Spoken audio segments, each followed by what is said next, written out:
जय जगन्नाथ जय सीताराम जय सनातन। आपण किछि दिन है देखिपे गोटे सोशल मीडिया रे गोटे वीडियो भाइराल होउछि यात्रा जगतर एक कलाकार जहाँ नाम कान्हा बोधे सठिक बाबा तुम जानी कि कान्हा बोली डाकन यात्रा मुझे विषय कह पूर्व गोटे घटना को आप सामने स्मरण करदे चाहूँगी जिते पप्पू पम्पम जिते ओडावासी गोटे ठटा ठटारे कहीदे तुलसी उपर किसी मंतव्य देते कार रखिकी कालीमाड़ होता बाध्य कर मेंटल हारेसमेंट भी दि जाता सी आसिक राताराति आसिक महाप्रभु श्रीमंदिर सिंहद्वार पाखे साष्टांग दंडवत भूल मागिले आज कहीं समस्ते ओडावासी चुप अच्छा कहीं सी तो केवल गोटे तुलसी जंगल उपर तुलसी कहीदे से जिते दूर आस भूल ही कहीदे कि भी जो भाया पनिशमेंट दिगला हुए तो अत्याधिक पनिशमेंट दिखाई मो मतरे किंतु जहाँ भी हो भूल कर पनिशमेंट पाइले किंतु आजिका डेट्रे जो सोशल मीडिया में देखुचे गोटे यात्रा जगत में बोधे यात्रा जगत में किसी लोक मुंड बोधे खराब हो कि पागल पागल हो बोधे मत जो जेतुर आशा कहीं दैतर पंडा मो मझे भी कही साक्षात जगन्नाथ ओडिशा को जगन्नाथ कहले नवीन पट्टनायक सार को बुझाए ये बदीय मंतव्य निज निज जो टीआरपी बेफालतू टीआरपी बढ़ाऊँ किंतु समस्ते यहाँ निंदनीय यात्रा जगत में बड़ बड़ कलाकार अच्छा भी बहुत निंदनीय कथा सी भी बहुत प्राणप्राण चेष्टा करा को लोक देखूँ ये जब कांडरा आप करेंगे निहती भाव कौटि ना कौटि प्रभु भी आपण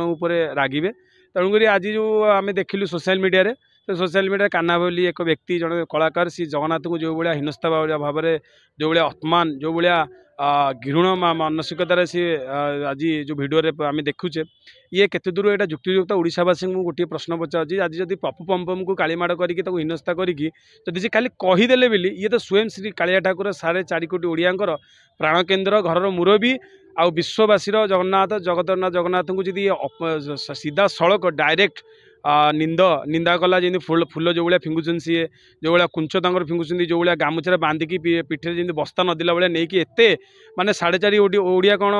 हाथ में चूड़ी पिंधि बस ना कौन मुझे बुझीपारूनी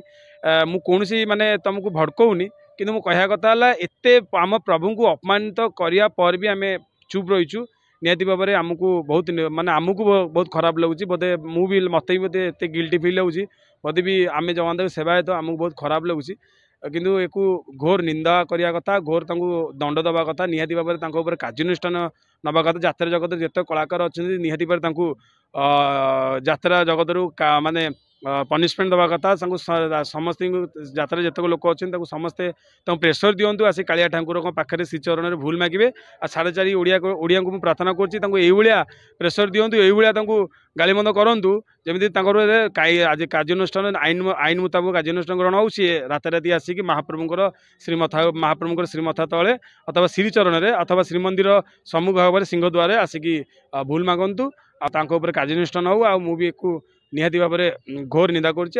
समस्त ओडावासी को मुझे प्रार्थना कर कार्यानुष्ठान निहाती भाव में अति जल्दी हो। जय जगन्नाथ।